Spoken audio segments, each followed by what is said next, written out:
Buenos días, hermanos. Dios les bendiga. Vamos a iniciar esta segunda parte del programa para estudiar la palabra de Dios. Es una alegría volver a encontrarles, verles a los valientes hermanos que se reúnen en esta hora para estudiar la palabra de Dios. Bueno, ya hoy día, ¿no es cierto?, se nos ha ido el sábado, el domingo, el lunes y hoy día martes vamos a continuar con un tema. Una de las cosas que quería comentarles es que a medida que voy repasando el tema y estudiando, siempre van apareciendo nuevas cosas. Y algunas de esas cosas me emocionan bastante porque me doy cuenta que lo que estamos haciendo en esta hora y el reunirnos a orar va a ser muy beneficioso para nuestra vida espiritual, y también tengo la esperanza que el Señor pueda comenzar un reavivamiento de nuestra iglesia a través de ustedes, a través de aquellos que creen en el Señor y que esperan su segunda venida. Así que, hermanos, no nos desanimemos, sigamos adelante con la ayuda de Dios. Vamos a compartir pantalla para poder ver un poquito las imágenes de la temática de hoy. La temática de hoy, hermanos, el tema de hoy es un llamado a magnificar a Cristo. Quiero hacer un repaso con ustedes de lo que hemos estudiado. Nosotros comenzamos el sábado comenzamos hablando sobre el mensaje del cuarto ángel que aparecía en Apocalipsis 18, versículo 1, reforzado con el mensaje de los tres ángeles de Apocalipsis 14, del 6 al 11, un mensaje para el tiempo del fin, porque así lo decía el libro de Daniel, un mensaje que presenta el surgimiento de una iglesia en los días finales, también lo decía el libro de Daniel, y que resaltábamos también un poquito el capítulo 10 de Apocalipsis, y dijimos que esta profecía de este libro sellado en el capítulo 12 de Daniel, verso 4, se abriría en el capítulo 10 de Apocalipsis, y nos indicaría que Dios levantaría un pueblo especial con un mensaje especial. Este pueblo tiene características muy especiales, ¿no es cierto? Tiene un mensaje especial, tiene una alimentación especial, tiene una preparación especial para el tiempo del fin. Y dijimos también, hermanos, que este cuarto ángel, que no es un ángel literal como también lo son los ángeles de Apocalipsis 14, no son literales, son simbólicos, representan a su pueblo, a su iglesia, predicando el último mensaje de amonestación final antes de que Jesucristo regrese.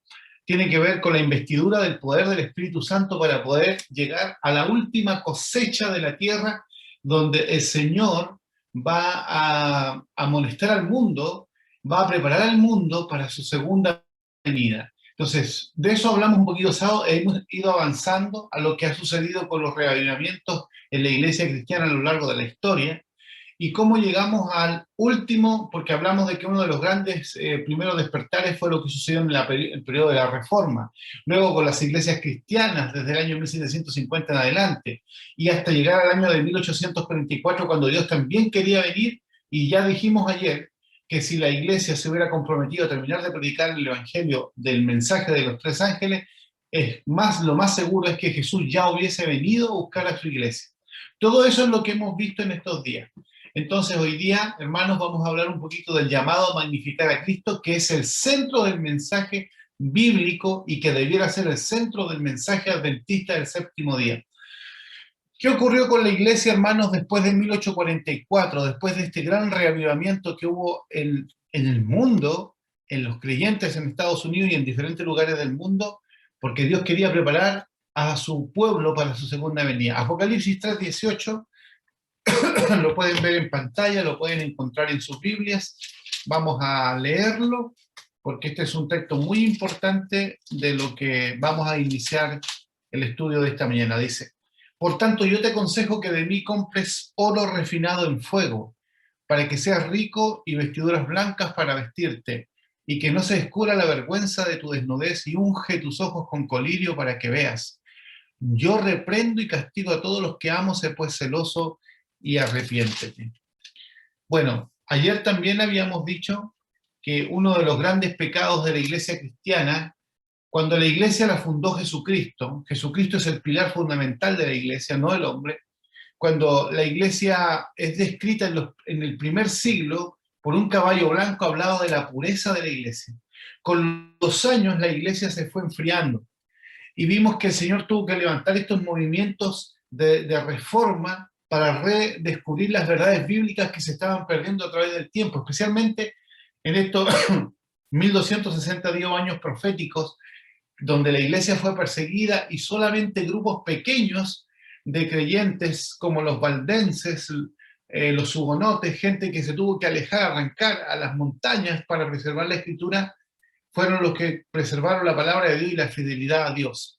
Bueno, cuando el Señor levanta a su pueblo en el tiempo del fin, hay algo que la Biblia también dejó claro. En la última generación de la iglesia cristiana es considerada como una iglesia laodicense. Así es considerado el pueblo del tiempo del fin desde 1844 hasta la segunda venida. ¿Por qué? Porque ellos han perdido su primer amor, como le pasó a otras iglesias en otras décadas de la historia, en otros periodos de la historia. Entonces, ahora Dios está preocupado por su iglesia y dice estos consejos. Yo te aconsejo que de mí compres oro refinado en fuego para que seas rico, vestiduras blancas para vestirte y que no se descubra la vergüenza de tu desnudez. Y algo interesante, hermano, y unge tus ojos con colirio para que veas. El Espíritu Santo siempre está presente cuando se quiere realizar un reavivamiento a la iglesia. Quiere limpiar nuestros ojos y a través de la fe, en virtud de la fe y la justicia de Cristo, ¿verdad? Que son los elementos del oro, las vestiduras blancas y el colirio, la fe, ¿verdad? La fe en Jesús, la fe de Jesús, la fe a través, hermanos, de la presencia del Espíritu Santo, impartiéndonos la justicia de Cristo, los méritos de Cristo, ¿verdad? Fe, la justicia de Cristo, la fe, la justicia de Cristo, tiene que ver con el recibimiento del Espíritu Santo. Fe, justicia y Espíritu Santo. Por eso dice, yo reprendo y castigo a todos los que amo, sé pues celoso y arrepiéntete. Romanos capítulo 2, versículo 4 dice, o menospreciéis la riqueza de su benignidad, paciencia y longanimidad, ignorando que su benignidad te guía al arrepentimiento. ¿Qué pasa, hermanos, cuando hablamos un poquito de la historia de la iglesia adventista aquí en la tierra? Esto es interesante porque ocurren tres reacciones. Tenemos hermanos que no conocen nada de la historia denominacional, tenemos hermanos que conocen un poquito. Ay, sí, alguna vez los han escuchado en un sermón, alguna vez lo escucharon en un video, alguna vez algo leyeron por ahí en el folleto de escuela sabática. Tenemos esos dos grupos que son la mayoría, y tenemos un pequeño grupo que sí conoce de la historia de la iglesia, pero que es diminutivo, no es grande. ¿Qué quería hacer el Señor, hermanos? Aquí tengo una cita del libro de La mayor necesidad del adventismo. Dice, este sería el próximo intento del Señor, resaltar a Jesús y su justicia ante el remanente con el fin de ayudarlo a advertir su pecado y su necesidad de arrepentimiento. ¿Qué ocurrió con el remanente, con el pueblo de Dios, cuando el Señor levanta en 1844? Los primeros años fueron apasionados, fueron entregados a Dios, creían que Jesús iba a venir el 22 de octubre de 1844. Luego se produce un gran chasco, y de esa gran cantidad de gente que había estado esperando el advenimiento quedó un pequeño grupo. Esto sirvió para hacer un zarandeo y dejar a los que verdaderamente creían en la palabra y en la profecía. Pero a través de los años después, ese fuego se fue apagando también en la misma iglesia, y la iglesia ocupó un lugar o tomó una posición que no era la posición bíblica que Dios quería. En el pueblo de Israel ocurrió lo mismo. El pueblo de Israel llegó del cautiverio, después de 70 años de cautiverio, a reconstruir los muros de Jerusalén y el templo. Ellos se rearmaron doctrinalmente y decidieron dejar muchos elementos fuera que en realidad no le habían ayudado. Por ejemplo, fueron categóricos con el tema de la idolatría, con el guardar el sábado, con los mandamientos, y pasaron a otro extremo. Crearon, por ejemplo, leyes que hicieron del sábado no una bendición, no una alegría, sino que hicieron del sábado una carga. Cuando Jesucristo vino a la tierra, estaban los hombres con tantas leyes, había más de 1560 leyes puestas al sábado, que el sábado, en vez de ser un deleite, era un sufrimiento. No es que el sábado en sí era una maldición, no, el sábado era una bendición, pero los seres humanos transformaron el sábado en una carga. Los mandamientos de Dios son una bendición, pero los seres humanos sobrecargaron los mandamientos poniendo más mandamientos de hombres. Entonces fueron sacando a Dios del centro de la teología, fueron sacando a Dios del centro de la vida y poniendo sus leyes humanas y echando a perder lo que es el evangelio. Evangelio. Cuando Jesucristo vino a la tierra, vino para restituir la imagen de Dios en el hombre. Jesucristo vino a decirles, miren, Dios no es así como ustedes lo han pintado en la cara de los judíos, no. Dios es un Dios de amor, Dios es un Dios de misericordia. Bueno, cuando la iglesia adventista se levanta y sufre este chasco y queda este remanente, al principio, los primeros años fueron muy buenos, pero luego la iglesia también fue tomando algunos resguardos que Dios no quería que fuesen así. Fuimos empezando a ser conocidos no por el Evangelio, sino por el predicar la ley y el sábado. La ley y el sábado tienen que ser predicadas en su justa medida y con el equilibrio de la justicia de Cristo. Pero los adventistas nos hicimos conocidos, y es más, hermanos, somos conocidos hasta el día de hoy como la iglesia sabatista o como la iglesia farisea en muchos sectores denominacionales por la falta de la predicación de Cristo Jesús como el centro del mensaje. Y miren lo que nos empieza a decir entonces ahora la historia. Dice, después, hermanos, de la muerte de el pastor Huay, el esposo de la hermana Huay, Dios otorgó a Elena de Huay la fortaleza para permanecer activa, con el entendimiento de que Dios iba a incluir un elemento en esta obra que aún no habíamos tenido. O sea, a través de los años algo nos faltaba todavía. ¿Y qué podía haber de nuevo para la joven iglesia adventista de Dios? Aunque el mensaje de la justificación por la fe, expresado en el mensaje del tercer ángel, no era totalmente nuevo para la iglesia adventista del séptimo día, el ángel le explicó esto a la hermana White. Mire lo que le dijo el ángel. Y es lo que pasa hoy día también, hermanos. Unos pocos, incluso entre los que afirman que creen en él, que realmente lo entienden. ¿Y cuál era este mensaje? Con cariño ella recordaba esto. O sea, decía, son muy pocos los que entienden una comprensión cabal de la justicia de Cristo para el tiempo del fin. Y algo más. Dice, hermanos, esto es muy importante que ustedes lo entiendan porque es el centro del Evangelio. Miren, en este testimonio, esto está en los mensajes selectos también tomó en este testimonio y en muchos otros, la señora White realizó las presentaciones hechas por Waggoner y Jones. Hermanos, Waggoner y Jones son dos pastores de la iglesia adventista jóvenes, muy jóvenes, que Dios levantó en un momento de la historia, en 1888, para predicar el mensaje de la justificación de la fe y equilibrar el mensaje de la iglesia, volver a la iglesia adventista a Jesucristo. Waggoner y Jones con el tiempo, después de muchos años, se alejaron de Dios, pero en el momento que fueron fieles a Dios, Dios los utilizó y el Señor, el Espíritu de Dios, respaldó el mensaje que ellos daban. Miren, como un preciosísimo mensaje que en su gran misericordia el Señor envió a su pueblo. Resumió sucintamente este preciosísimo mensaje. Miren lo que dice, hermano. Este mensaje, dice el Espíritu, decía, presentaba la justificación por la fe en el garante, esto lo dice el de White. Invitaba a la gente a recibir la justificación de Cristo que se manifiesta en la obediencia a todos los mandamientos de Dios. Muchos habían perdido de vista a Jesús. O sea, nos estábamos volviendo igual que los fariseos, llenándonos de leyes, pero no exaltando a Jesús.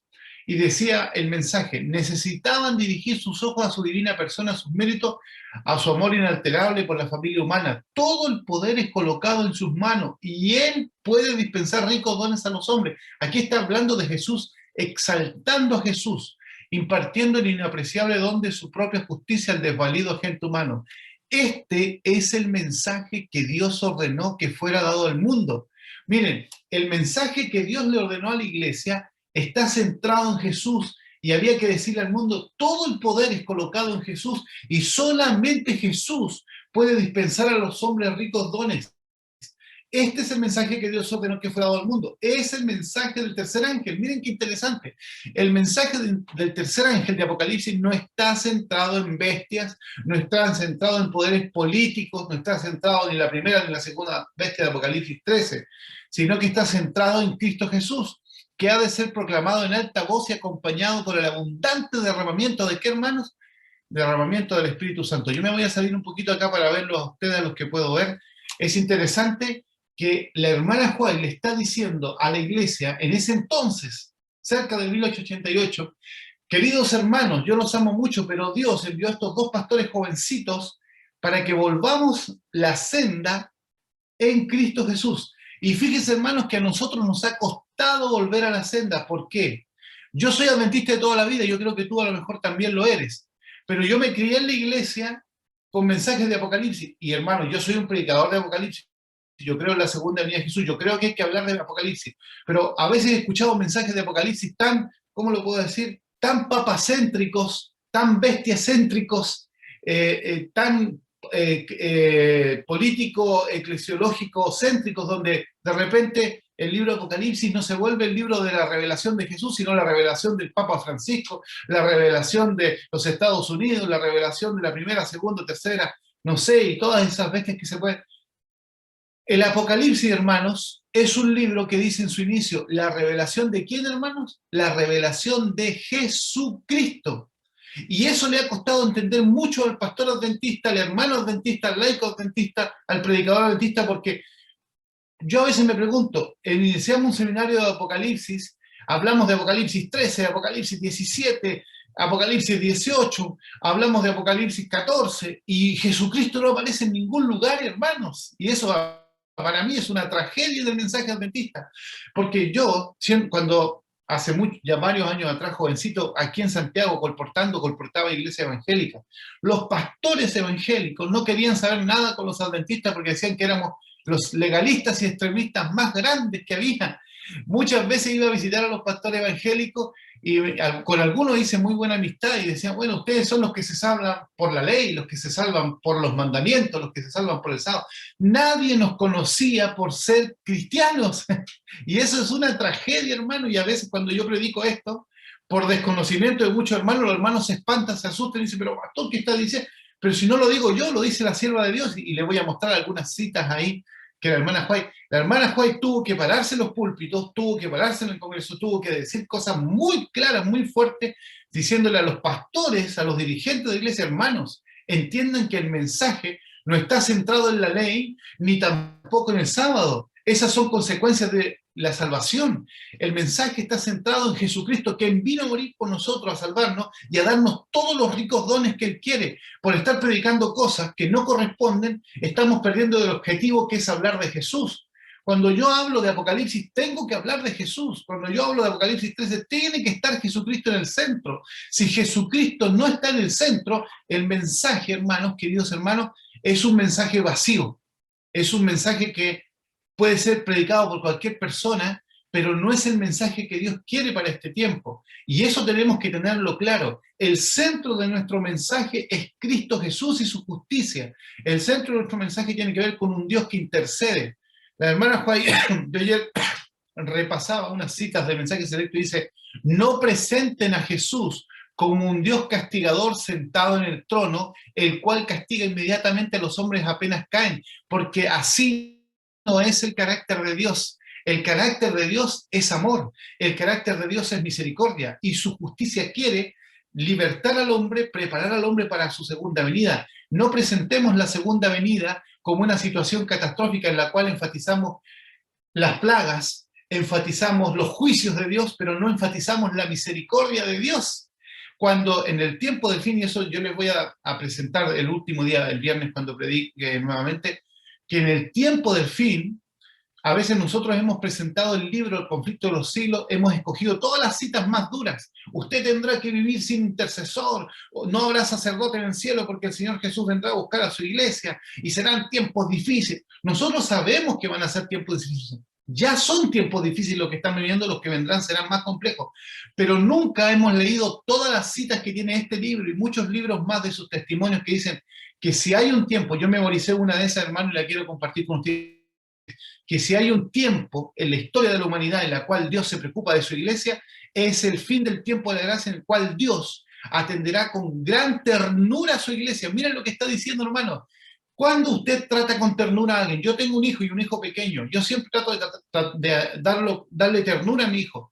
Bueno, Dios, que Dios es santo, justo y bueno, dice que si hay un tiempo que Dios va a mostrar un cuidado especial, un cuidado amoroso, un cuidado tierno, es después del fin del tiempo de gracia, hermanos. Miren qué misericordioso es Dios, porque cuando las placas estén cayendo, cuando el mundo se esté cayendo a pedazos, el Señor va a poner sus alas y vamos a estar seguros bajo sus alas porque Él en su amor va a proteger a sus hijos. Si usted tiene un hijo y usted ve que su hijo va a pasar por un sendero de mal, usted lo protege. Usted pone todo a disposición. Dios, que es un Dios de amor, va a poner todo y más aún para poder proteger a su pueblo en los días finales. Dios no va a abandonar a sus hijos, Dios no va a desamparar a sus hijos, Dios no va a castigar a sus hijos. Eso de que algunos andan predicando que una última generación perfecta, que después del sellamiento usted tiene que vivir ahora una vida perfecta, es una gran mentira, una gran herejía en contra de la palabra de Dios. Dios, cuando Dios sella a sus hijos, Él no le va a pedir un segundo periodo de demostración de fidelidad,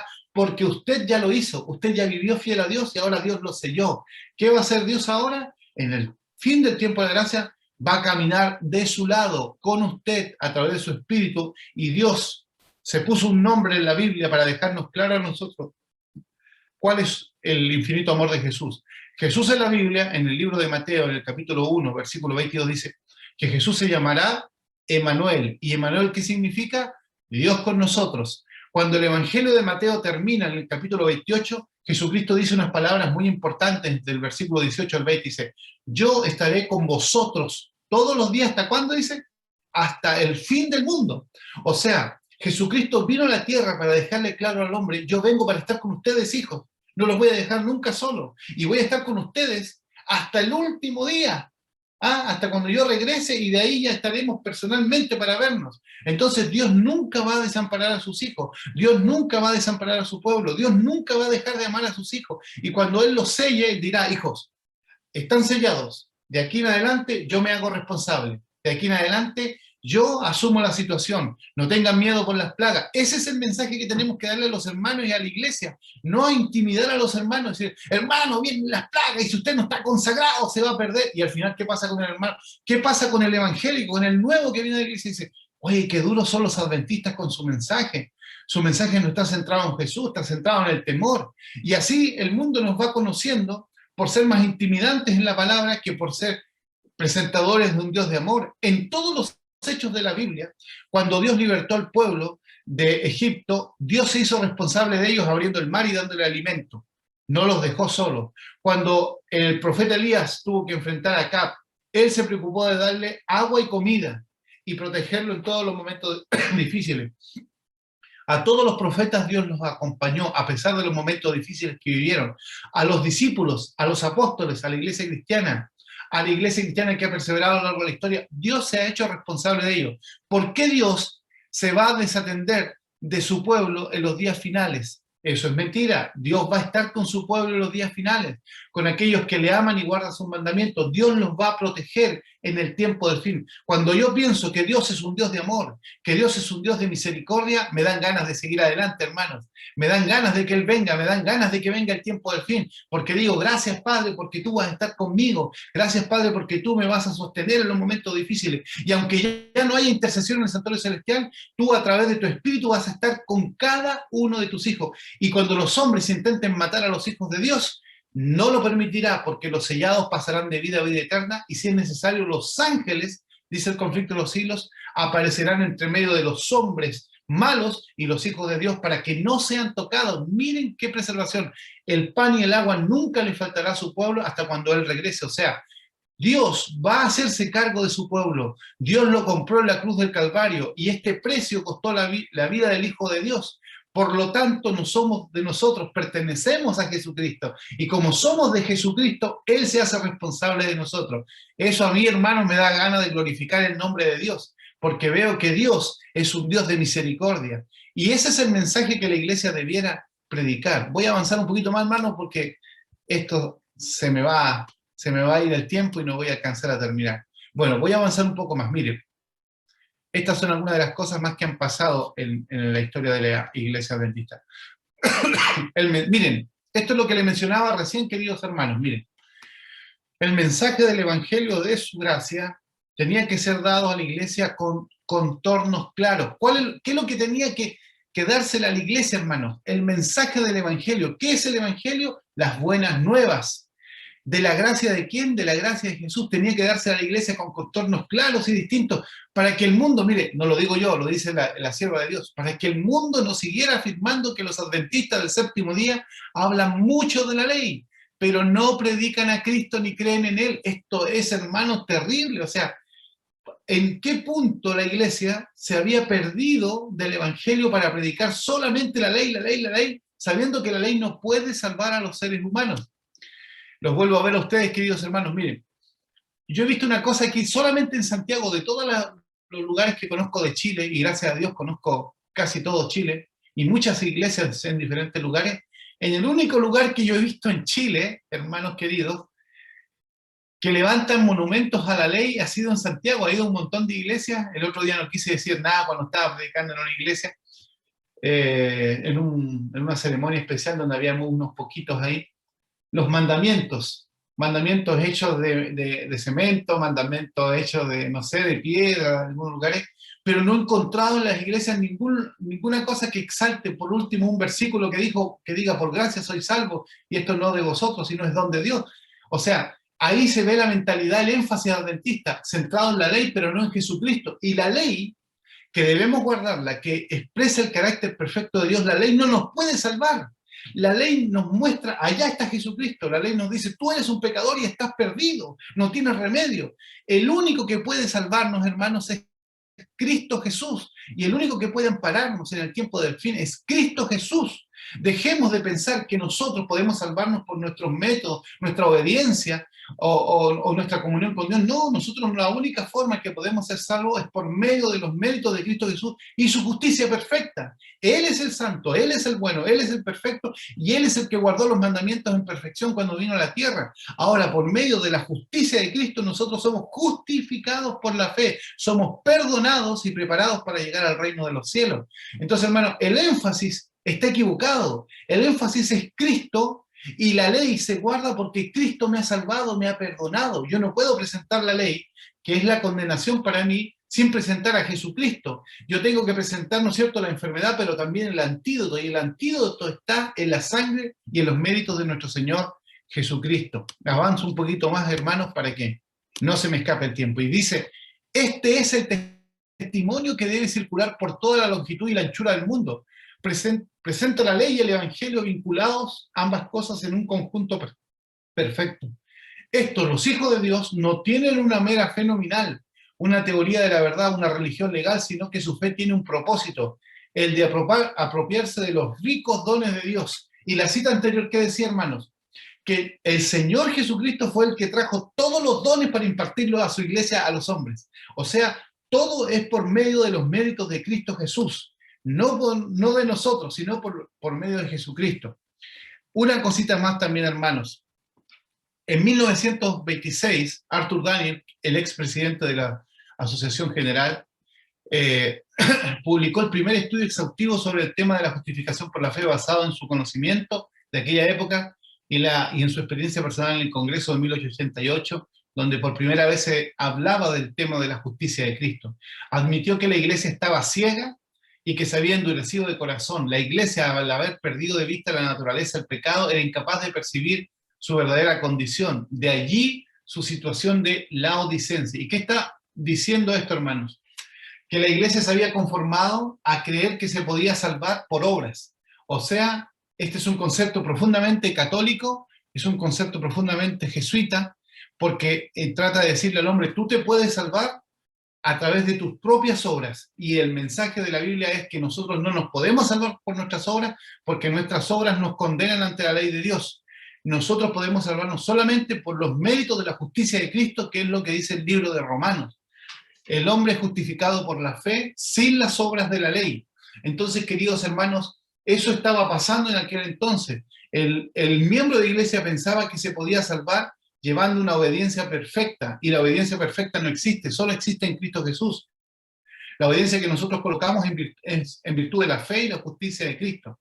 Este era el mensaje más importante que alguna vez se haya dado a la iglesia remanente. Los adventistas creían en las verdades gemelas de la fe de Jesús y los mandamientos de Dios, pero el problema era que esto se procesaba solo en el orden intelectual. El amor arrollador de Cristo por el pecador y su obra en favor de este distaba mucho de ser real en lo personal. De modo que la iglesia enseñaba correctamente la verdad, mientras que sus miembros no tenían mucha idea de su poder transformador. O sea, era solamente teoría. Y dice, lo que se necesitaba eran los mandamientos de Dios y la fe de Jesús en su marco apropiado, en el equilibrio. El ángel guía expresó a Elena de White. Permiso, hermanos, dame un segundo. Voy a leer una siguiente cita que dice así. Miren, esto es lo que le expresó el ángel en la visión. Todavía debe brillar mucha luz en la ley de Dios y del evangelio de la justificación. Este mensaje, comprendido en su verdadero carácter y proclamado en el Espíritu, iluminará la tierra con su gloria, su poder que llevará los rayos del sol de justicia por todos los caminos y senderos de la vida. Apenas 2 meses antes que se iniciara el Congreso de Minneapolis, Elena de White despachó una carta a los dirigentes eclesiásticos diciendo: sentimos la impresión de que este encuentro, que tendrá lugar próximamente, será la reunión más importante a la que alguna vez hayan asistido. En ese Congreso, hermanos, Elena de White tenía esta expectativa: todas las ambiciones egoístas deben ser puestas a un lado y debiera suplicarse a Dios que su espíritu descienda sobre ustedes como vino sobre los discípulos que estaban congregados en el día de Pentecostés. O sea, Ellen de White creía que en este Congreso de Minneapolis 1888 el Señor iba a derramar el Espíritu Santo de tal manera, hermanos, que iba a producirse el segundo Pentecostés, y de ahí la iglesia saldría a terminar la predicación del Evangelio. Pero miren lamentablemente qué fue lo que ocurrió. Dice: si alguna vez tuvimos necesidad de que el Espíritu Santo estuviese con nosotros, si alguna vez tuvimos necesidad de predicar la demostración del Espíritu, es en este preciso momento. El bautismo del Espíritu Santo descenderá sobre nosotros en esta misma reunión si se lo permitimos. Comencemos aquí mismo en esta reunión y no esperemos hasta que haya pasado la mitad del encuentro. Queremos que el Espíritu de Dios esté ahí ahora mismo. Lo necesitamos y queremos que se revelen nuestros caracteres. Queremos el poder de Dios aquí y queremos que brille en nuestro corazón. Ese era el anhelo que tenía la hermana White mientras se predicaba sobre el mensaje de la justificación por la fe en este congreso. Ella quería que en ese momento... Pero, ¿qué ocurrió? Antes de 1888, Elena de White durante años había estado llamando a la iglesia al reavivamiento espiritual, concentrándose en la obra y el carácter de Jesús. ¿Qué dijo ella en 1879? Mire lo que dijo: se pierden oportunidades de oro al pronunciar discursos elaborados que dicen más del yo que de la grandeza de Cristo. La teoría de la verdad sin una vida de piedad no puede disipar las tinieblas morales que envuelven al alma. Falta el poder del Espíritu de Dios. Lo mismo que pasaba allá se está repitiendo hoy día acá. A veces se dan sermones muy teológicos, muy teóricos, pero ¿qué falta? Falta el poder del Espíritu de Dios, y eso es verdad. Ahora, en 1880, un año después, ella expresó su deseo de que los pastores se espaciaran más en la cruz de Cristo, mientras sus propios corazones se enternecen y subyugan ante el amor incomparable del Salvador, quien realizará el sacrificio infinito. Año tras año y con una intensidad cada vez mayor, Elena de White imploraba a la iglesia que mire a Jesús como el antídoto para un laodiceísmo penetrante y enceguecedor. Finalmente, en marzo de 1887, escribió la conocida apelación a la que hicimos referencia anteriormente. Y miren lo que dice acá, hermano. Me quedan 2 citas y termino, queridos hermanos. La mayor y más urgente de todas nuestras necesidades es la de un reavivamiento de la verdadera piedad en nuestro medio. Procurarlo debiera ser nuestra primera obra. Debe haber esfuerzos fervientes para obtener las bendiciones del Señor, no porque Dios no esté dispuesto a conferirnos sus bendiciones, sino porque no estamos preparados para recibirlas. Nuestro Padre Celestial está más dispuesto a dar su Espíritu Santo a los que se lo piden que los padres terrenales a dar buenas dádivas a sus hijos. Sin embargo, miren qué dice ahora, hermano, lo que hemos repetido toda la semana. Mediante la confesión, la humillación, el arrepentimiento y la oración ferviente nos corresponde cumplir con las condiciones en virtud de las cuales ha prometido Dios concedernos su bendición. Solo en respuesta a la oración debe esperarse un reavivamiento. No va a haber un reavivamiento, hermanos, porque vamos cada día más a la iglesia y estamos en más reuniones. No va a haber un reavivamiento porque yo acumulo mayor cantidad de años en la iglesia. No, el reavivamiento va a ser una respuesta a la vida de oración que vamos a tener cada uno de nosotros. Dice, mientras la gente esté tan destituida del Espíritu Santo de Dios, no puede apreciar la predicación de la palabra. Y esto es interesante, hermanos, cuando llevamos amigos a reuniones o a la iglesia o por el Zoom. Pero cuando el poder del Espíritu toca su corazón, entonces no quedarán sin efecto los discursos presentados. O sea, si los sermones son sin el Espíritu de Dios, no va a haber un cambio en la persona que va. Tienen que ser presentados por personas y tienen que ser mensajes llenos del poder del Espíritu Santo, guiados por las enseñanzas de la palabra de Dios con la manifestación de su Espíritu, ejercitando un sano juicio. Los que asisten a nuestras reuniones obtendrán una experiencia preciosa y al volver a su hogar estarán preparados para ejercer una influencia saludable. Si el Espíritu de Dios los toca, porque la mujer, el hombre, la persona que predicó, el instrumento, se dejó guiar por el Espíritu, van a haber conversiones. Voy a saltar un poquito, hermanos, esto, y voy a leer acá, dice, el tiempo de prueba está precisamente delante de nosotros, dice Leonard de White. El fuerte pregón del tercer ángel ya ha comenzado en la revelación de la justicia de Cristo. O sea, el mensaje de los tres ángeles no tiene que ver con hablar de un sistema político religioso o de una bestia o de un papa, no, tiene que ver con exaltar la revelación de la justicia de Cristo. Luego dice el revelador, el Redentor que perdona los pecados. Este es el comienzo de la luz del ángel cuya gloria llenará toda la tierra. Eso es lo que dice Apocalipsis 18:1.